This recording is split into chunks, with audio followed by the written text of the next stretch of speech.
Good morning students. Science विषयात आपलं chapter number 2 health and diseases हा चॅप्टर आपलं संपलेला आहे. Now we are going to start a new chapter number 3 force and pressure. ठीक आहे. आज आपला चॅप्टर नंबर 3 आहे फोर्स अँड प्रेशर. आता हा जो फोर्स आहे, फोर्स या चॅप्टर चे दोन पार्ट आहेत. पहिला पार्ट आहे फोर्स आणि दुसरा आहे प्रेशर. तर आपण वन बाय वन स्टार्ट करू. आज आपण सुरू करणार आहोत पहिले फोर्स. ठीक आहे. तर हा जो फोर्स आहे, फोर्सची डेफिनेशन तुम्हाला 7वी या वर्गात झालेली आहे. आपली फोर्सची डेफिनेशन काय. ठीक आहे. तर फोर्सची डेफिनेशन काय, तर मग फोर्सची डेफिनेशन काय होऊ शकतो. Force is the interaction. ठीक आहे. Force is the interaction. Force is the interaction between. Force is the interaction that brings about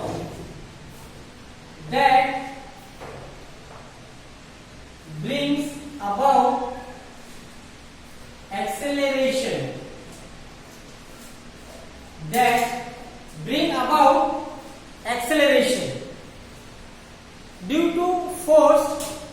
ठीक है. due to force there is a change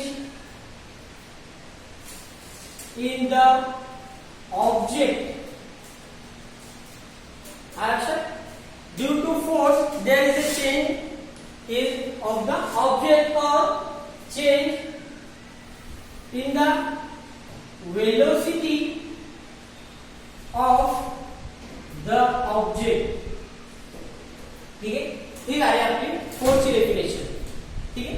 simple definition. आता याचा अर्थ काय ते तुम्हाला सांगतोय मी की force is the interaction brings about acceleration.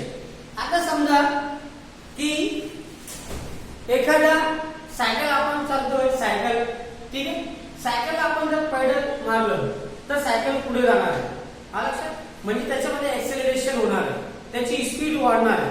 ठीक आहे. आपण लिहिलेलं आहे due to force there is a change in the velocity of object. आता एक सायकल उभी आहे, आपण त्याला जर चालवण्यासाठी पेडल मारला तर त्याची स्पीड मध्ये काहीतरी चेंज झाला, म्हणजे स्पीड वाढली, म्हणजे वेलोसिटी वाढली.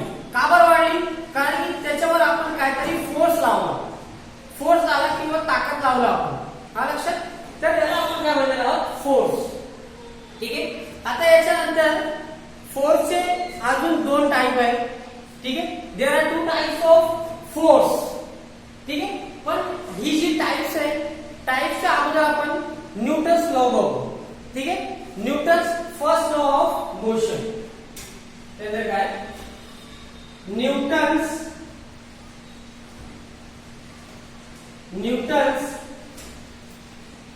First law of motion. ठीक आहे. बघा स्टुडंट्स, मोशन म्हणजे काय अर्थ काढायचा आपल्याला इथं.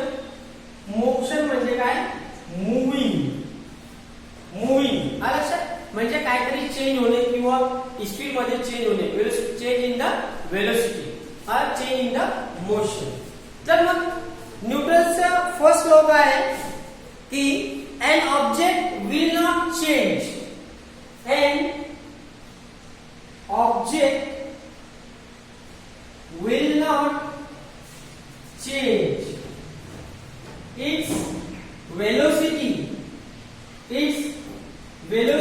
unless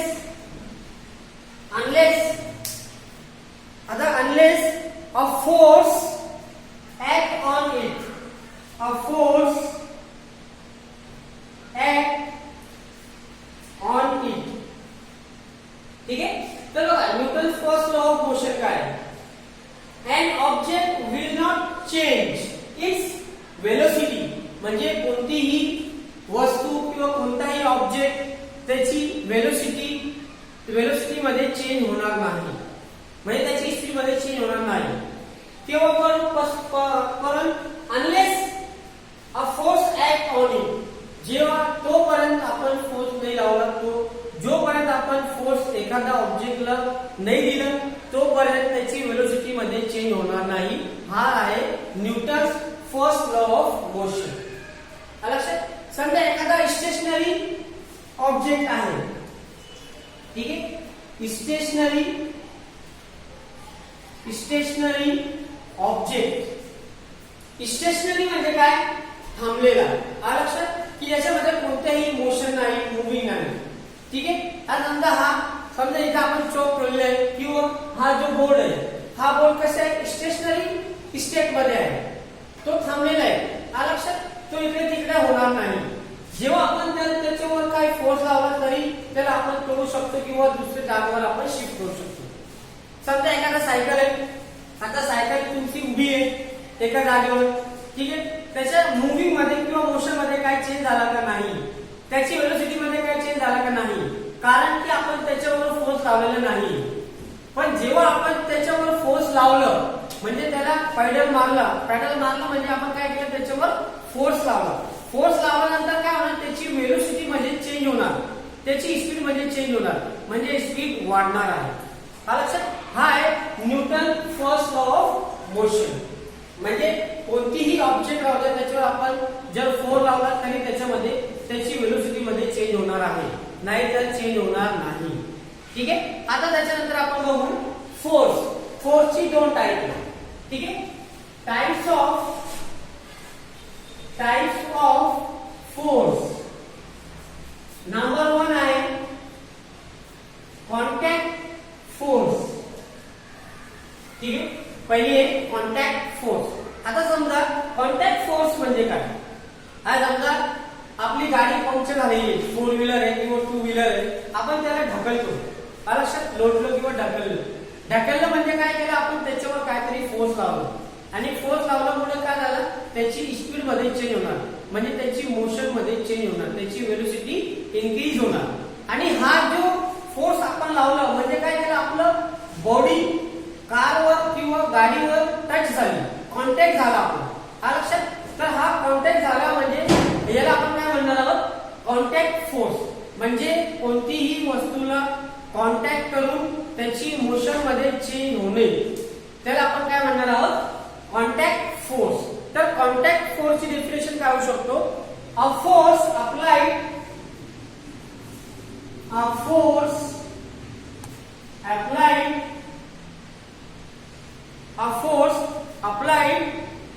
a direct contact, a force applied through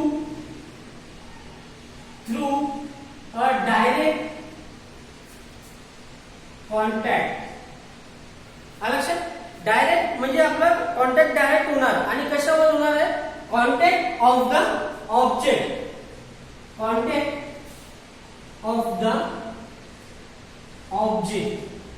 ठीक आहे. तुम्हाला एक्झाम्पल दिले की जर आपण 4 व्हीलरला धक्का दिलं, ठीक आहे, लोटलं किंवा ढकललं तर हा काय? कार मध्ये आणि आपल्या बॉडी मध्ये कॉन्टॅक्ट झाला. लक्षात. हे एक्झाम्पल झाले. अजून एक एक्झाम्पल आपण घेऊ शकतो की समजा फॉर एक्झाम्पल आणि दुसरी एक्झाम्पल घेऊ की आपण फुटबॉल आपण खेळतोय, ठीक आहे.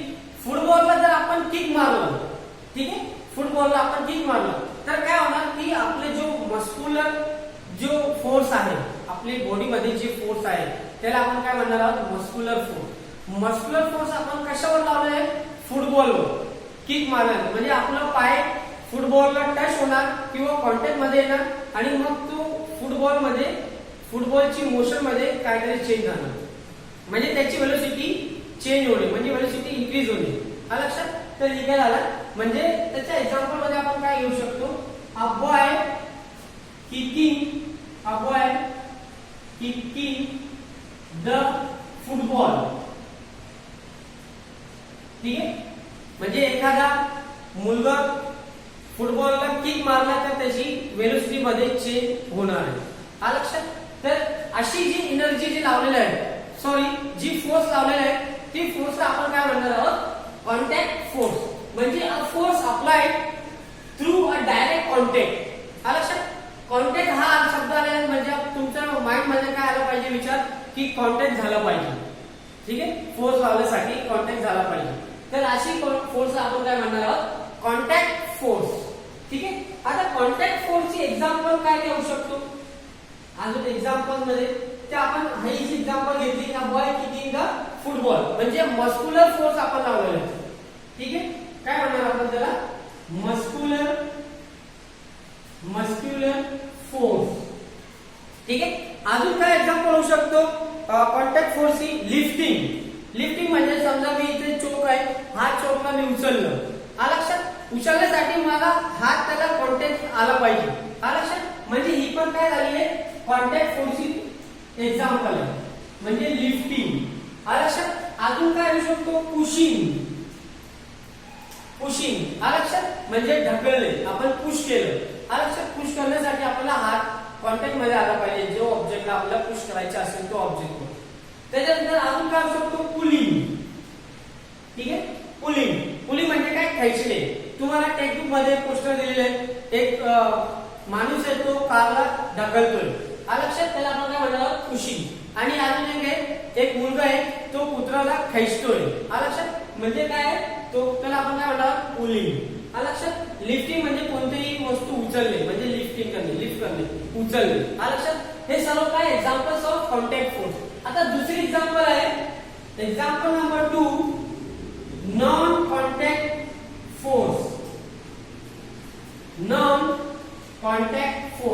आता नॉन कॉन्टॅक्ट फोर्स हा शब्द आला म्हणजे तुमच्या माइंड मध्ये काय आला पाहिजे की अशी फोर्स की ज्याच्यामध्ये कोणत्याही बॉडीच्या किंवा ऑब्जेक्टच्या दोन ऑब्जेक्टच्या दरम्यान कोणतेही कॉन्टॅक्ट पाहिजे नाही आणि फोर्स पण त्याच्यावर ऍक्ट करणार. आलं लक्षात? तर अशी फोर्स जी आहे त्याला आपण काय म्हणणार आहोत non contact force. Non contact फोर्सची डेफिनेशन काय होऊ शकतो, अ फोर्स इज अप्लाइड